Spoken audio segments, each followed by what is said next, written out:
விடி விளக்கே எழில் மணியே கணபதியே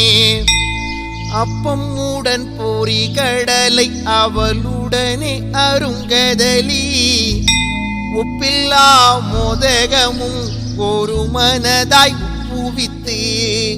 எப்பொழுதும் வணங்கிடவே எனையாழ வேண்டுமென அப்பனவன் மடியமரும் அருட்கணியே கணபதியே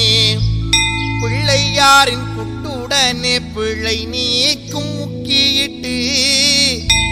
எள்ளளவும் சலியாத எம்மனத்தை உமக்காக்கி தெள்ளியனாய் தெளிவதற்கு தென் தமிழில் போற்றுகின்றேன் உள்ளிதயம் உள்ளபடி உகந்தளிப்பாய் கணபதியே இன்றெடுத்த இப்பணியும் இனி